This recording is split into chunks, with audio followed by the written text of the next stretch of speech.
Here's week 4 of Project Linnea.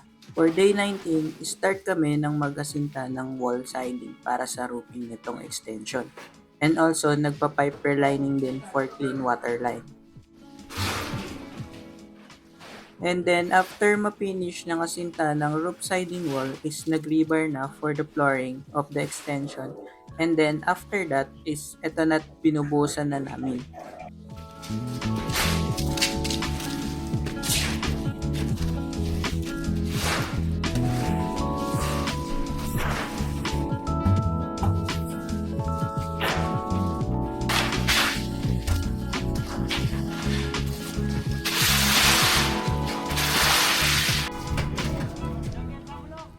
Then, at the same day din, after mabuhusan ng flooring sa extension, is sinisimulan ng i-plaster itong likod nito.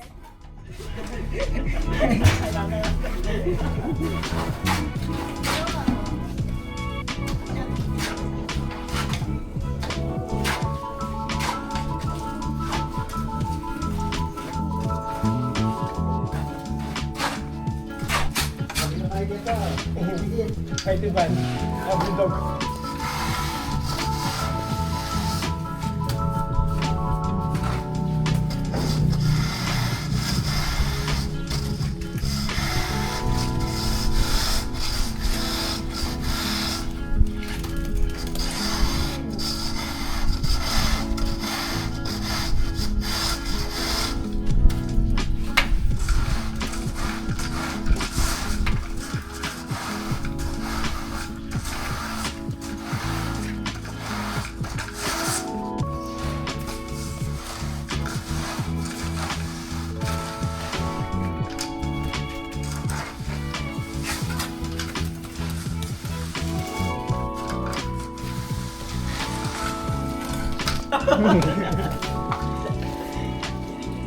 Ada na update na. Na update.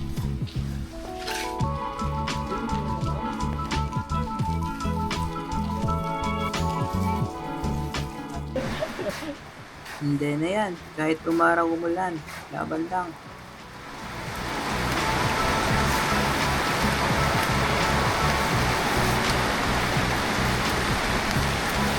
Kaya sir, di na lang mabayad ka niyan dyan kung bata mo sir.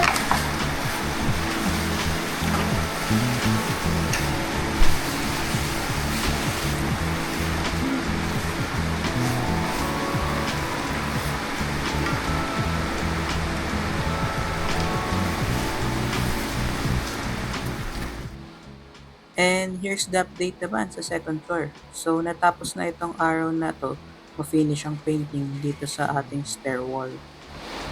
For day 20 naman, dinala namin itong genset. Dahil buong araw ng day 19 is brownout.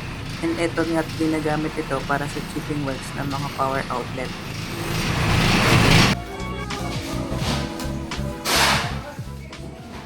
And then, ito nga sinisimulan na rin i-plaster itong loob ng extension.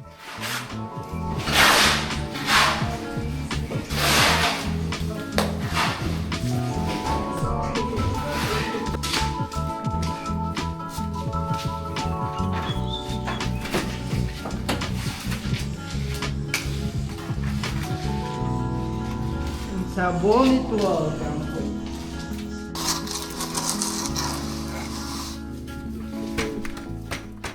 So, here at the back naman, may naiwan pang plastering work na tinatapos na.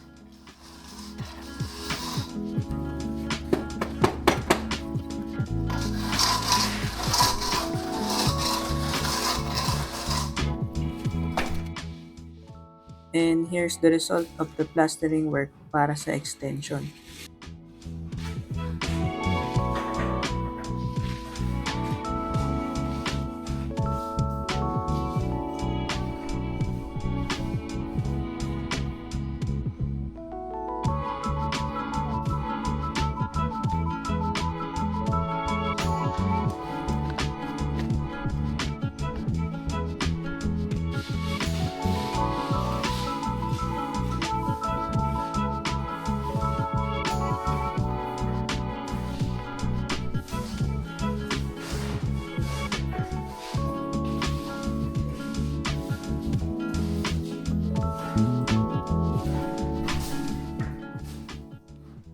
Then here at the outside naman is the wall of the toilet ang pinaplaster.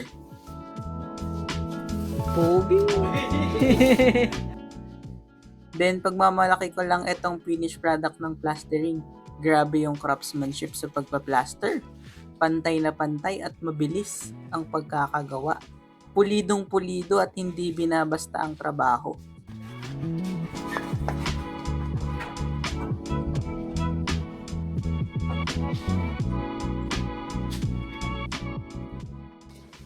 Oh, hi! Hello! Engineer the Welder nga pala. Here at day 21 naman is magpe-framing na kami para sa ating roof.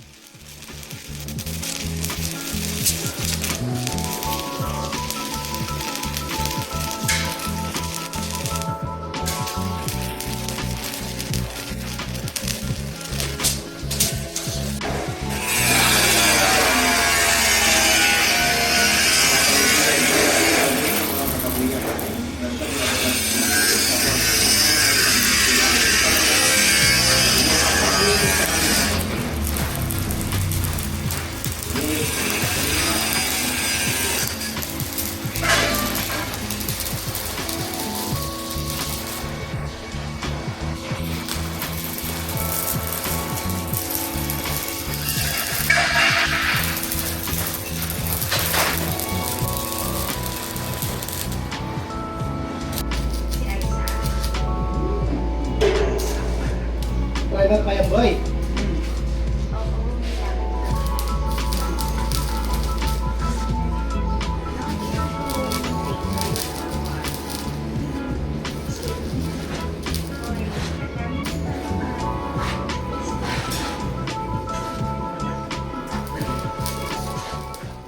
So habang nagpe-framing kami, tuloy pa din ang plastering work dito sa may garahe.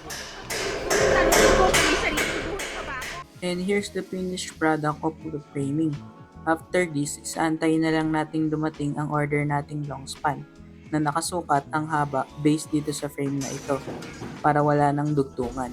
Then the next activity naman is sirain na itong existing wall sa likod ng bahay to give way naman para sa pag-pipe lining ng mga wastewater lines galing sa second floor and ng magiging wall ng toilet dito sa extension.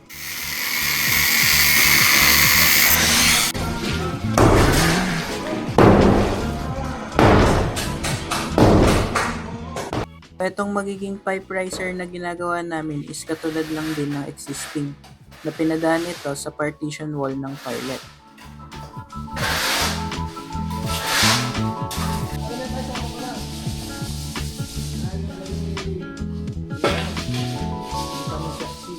Here at day 22, inaasinta na nga itong wall ng new toilet. And as you can see is may ipit itong mga wastewater pipes sa walls katulad lang din ng ginawa sa existing. And medyo nag-uulan-ulan ngayong araw kaya naglagay sila ng glow sack sa itaas.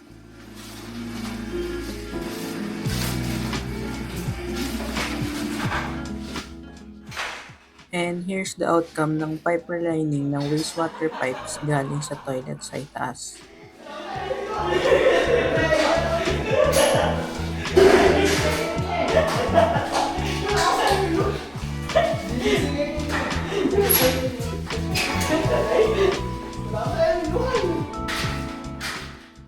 And then this day din is sinimulan ng i-framing yung partition wall ng office.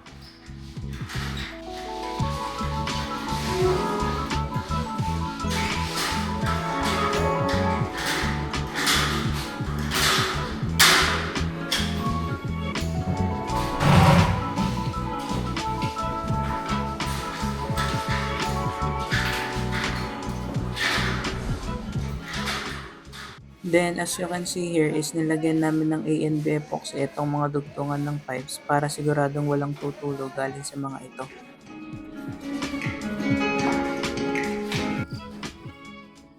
So, for day 23, ito na at nag-a-apply na ng cementatious waterproofing sa likod ng extension.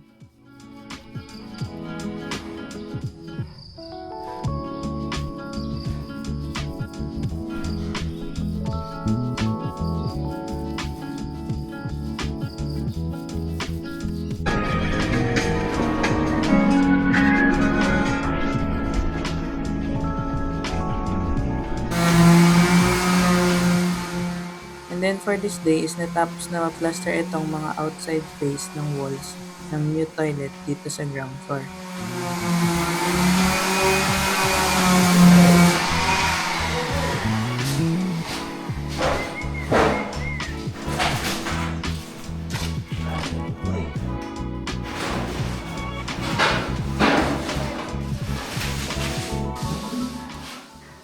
Day 24 naman is papahira na ng epoxy primer itong roof framing natin para hindi mag-build up ang kalawang kahit mabasa ito habang wala pa ang long span.